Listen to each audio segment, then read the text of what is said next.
बहुत समय पहले की बात है। सुंदरबन के एक बरगद के विशाल पेड़ पर लोनी चिड़िया अपने 3 बच्चों के साथ रहती थी। वह बहुत ही चतुर और समझदार चिड़िया थी। उसी के सामने वाली डाली पर तो कौवे का घर था, चिंटू और पिंटू।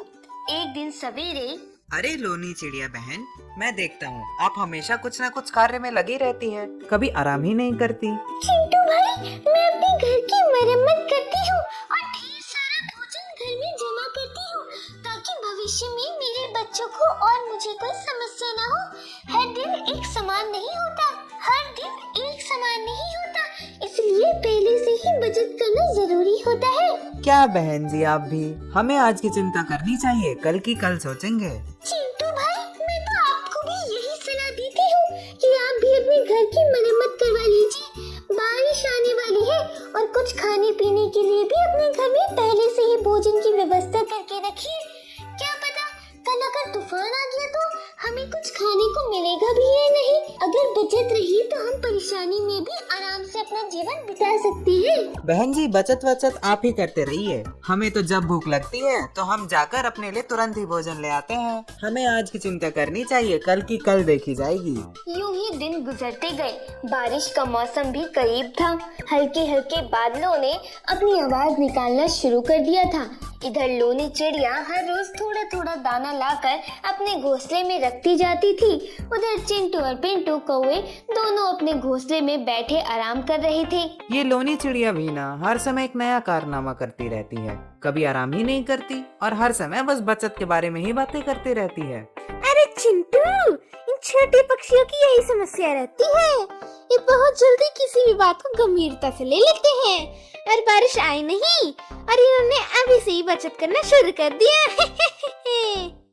वही तो मैं भी कह रहा हूँ, ये सब फालतू में इतना परेशानी मोल ले रहे हैं। लोनी चिड़िया को इस समय अपने बच्चों का ध्यान रखना चाहिए, पर वो तो बचत करने के चक्कर में लगी है। तभी लोनी चिड़िया दोनों कौवे की बातें सुन लेती है। चिंटू भाई, समय रहते हर चीज की बचत और व्यवस्था कर लेनी चाहिए। मौसम का कोई भरोसा नहीं, समय रहते कब बदल जाए ये कोई नहीं जानता। मैं तो कहती हूँ चिंटू कौवे भाई, आप दोनों भी अपने घर की मरम्मत करने में और भोजन की बचत करने में लग जाइए।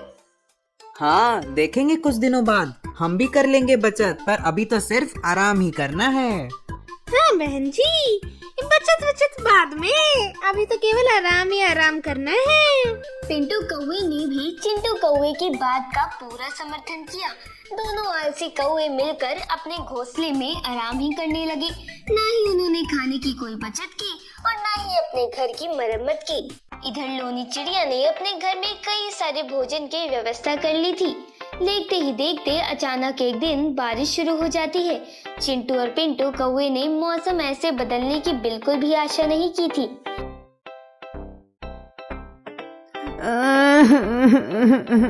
ये अचानक बारिश कैसे शुरू हो गई? अब हम इस बारिश में कैसे अपने लिए खाने की व्यवस्था करें? इतनी बारिश में तो हम बाहर भी नहीं जा सकते।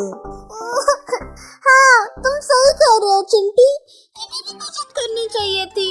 हमने लोनी चिड़िया की बात नहीं मानी, हमें भी बचत करनी चाहिए थी, पर हम लोग बिल्कुल आलसी बन गए थे। ये बरसात तो रुकने का नाम ही नहीं ले रही है। अब हम क्या करेंगे इस बरसात में? हम खाने की व्यवस्था कैसे करेंगे? तभी लोनी चिड़िया अपने साथ बहुत सारा भोजन लिए चिंटू कौवे के घोंसले में आती है। चिंटू कौवा और पिंटू कौवा ये देखकर हैरान हो जाते हैं। चिंटू भाई, ये लो भोजन, आप दोनों ये भोजन अच्छे से खा लो। आगे के लिए भी मैंने पर्याप्त व्यवस्था कर ली है।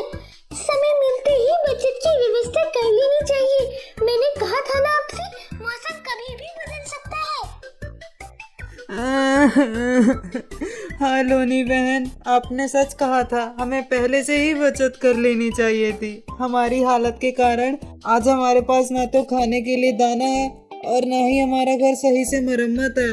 पूरे घोंसले में पानी भरा पड़ा है और ये बारिश भी रुकने का नाम ही नहीं ले रही। ये तो आपकी कृपा है लोनी बहन, जो आज हमें खाना नसीब हो गया। आपकी सहायता के लिए हम आपके आभारी हैं। इसीलिए तो कौवे भाई, मैंने आपसे कहा था कि समय रहते बचत कर लो, वरना बाद में बहुत पछताना पड़ेगा। अब हम आगे से पहले से ही अपने लिए खाना और दाने की व्यवस्था कर लेंगे। आपका बहुत बहुत धन्यवाद बहन जी। आपकी बातें सुनकर मन भर आया लोनी बहन। सच में आप बड़ी दयालु हो। इस बारिश में अपने बच्चों को छोड़कर तुम हमारे लिए भोजन ले आई हो। सच में तुम बहुत महान हो। अरे चिंटू भाई, मैं आपकी पड़ोसी हूँ और पड़ोसियों का साथ देना, उनकी मदद करना दूसरे पक्षी पड़ोसियों का धर्म सिद्ध अधिकार होता है। मैं इस बात से बहुत खुश हूँ कि अब आप लोगों ने मेहनत करने का मन बना लिया है और बचत करने का भी मुझसे वादा किया है। उस दिन से दोनों कौवे लोनी चिड़िया की बहुत इज्जत करने लगे, उसका मान करने लगे। कई दिन यूं ही बीत गए। एक दिन लोनी चिड़िया अपने घोंसले से उड़कर बाहर गई हुई थी और घोंसले में उसके 3 नन्हे नन्हे बच्चे अकेले थे। तभी एक राक्षस बाज वहाँ पर प्रकट होता है। अरे वाह, एक घोंसले में एक साथ 3-3 चिड़िया के बच्चे। आज तो जमकर भोजन करने को मिलेगा। आज तो मैं जमकर खाना खाऊंगा। अरे अरे, ये तो राक्षस बाज है, कहीं हमें खा न ले। माँ कहाँ चली गई, दिखाई भी नहीं दे रही। तभी पिंटू कौवे की नजर बाज पर पड़ी, जो लोनी चिड़िया के नन्हे नन्हे बच्चों को परेशान कर रहा था। अरे अरे चिंटू, वो देखो, वो राक्षस बाज लोनी चिड़िया के नन्हे नन्हे बच्चों को परेशान कर रहा है। कहीं वो उन्हें नुकसान न पहुँचा दे। हमें तुरंत जाकर उन नन्हे नन्हे बच्चों को बचाना होगा। इस बाज को आज जिंदा नहीं छोड़ूंगा। आज इसकी खैर नहीं। चलो इसे चलकर सबक सिखाते हैं। दोनों कौवे उड़ते हुए लोनी चिड़िया के घोंसले के पास जाते हैं। बाज, इन बच्चों को कोई नुकसान मत पहुंचाना, वरना हम तुम्हारी धजिया उड़ा देंगे।